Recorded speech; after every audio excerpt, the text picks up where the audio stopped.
आई भैया भगवानपुर प्रखंड के भावी जिला पार्षद प्रत्याशी वेद प्रकाश तिवारी उर्फ दीप्ति बाबा आई दीप बाबा के दिल की आवाज अरे वह सबे के बीच हम सुना रहा बनी ये लड़का के ऊपर वह सब पर आशीर्वाद बनौले रखिए चाचा। अपना दीप के जन बिसरई हो बनवले रखी हो प्यार। अपना दीप के जन बिसरई हो बनवले रखी हो प्यार। करी कर जोरिया कहिल भैया चाचा सुन हमार। करी कर जोरिया कहिल भैया चाची सुन हमार।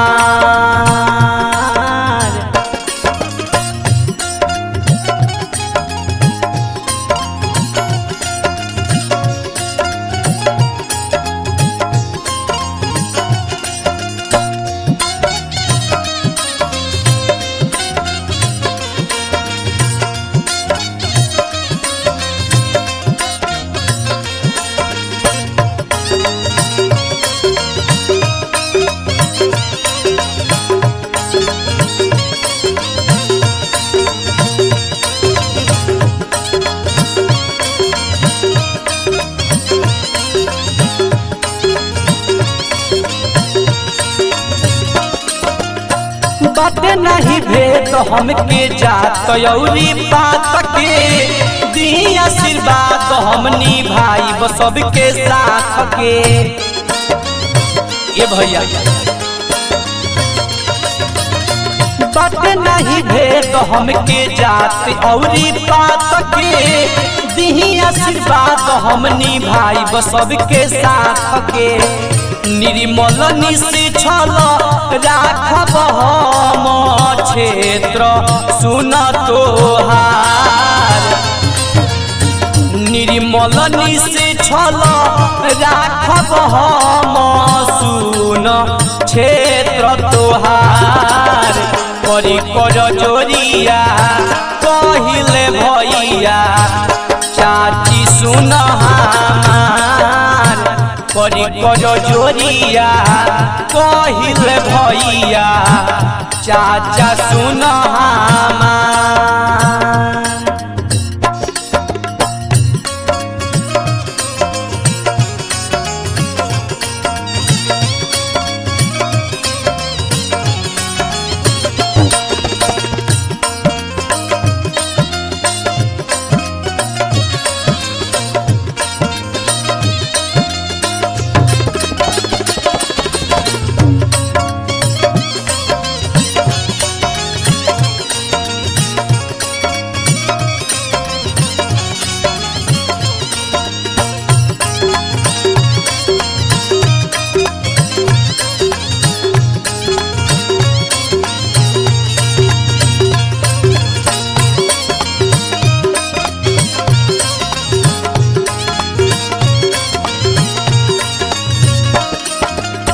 रख खुशहाल हमार ये बाई राधा दुख सुख काटब संगे की बाटे वादा। ए भैया हमरो घरे का लड़का बनी रख खुशहाल हमार ये बाई राधा दुख सुख काटब संगे की बाटे वादा। कबहू न चुकनी कबहू न चुकब अटल बा विचार। कबहू न चुकनी कबहू न चुकब अटल बा विचार। करी कर जोरिया कहिल भैया चाची सुन हमार। करी कर जोरिया कहिले भैया चाचा सुन हमार।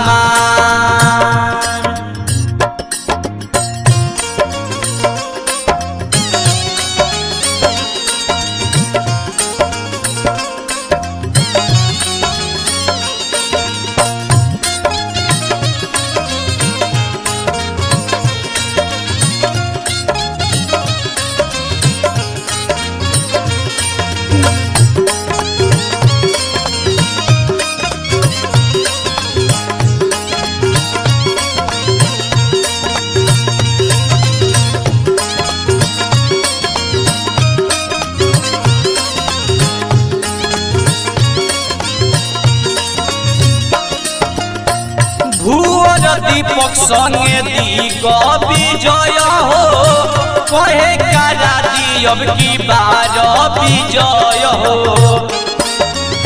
ए भैया भुवर दीपक संगे दिग विजय हो कहे करा दी अब की बार विजय हो। हाथ जोड़ी अरजी करीले बनैले रखी हो दुलार। हाथ जोड़ी विनती करीले बनैले रखी हो दुलार।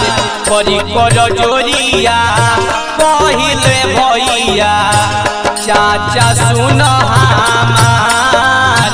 करी कर जोरिया कहिले भैया चाची सुन हमार। अगर किसी प्रकार का प्रचार प्रसार बनवाना हो तो संपर्क करें Chauhan digital recording studio Tarwara Bazar. Mobile number 7079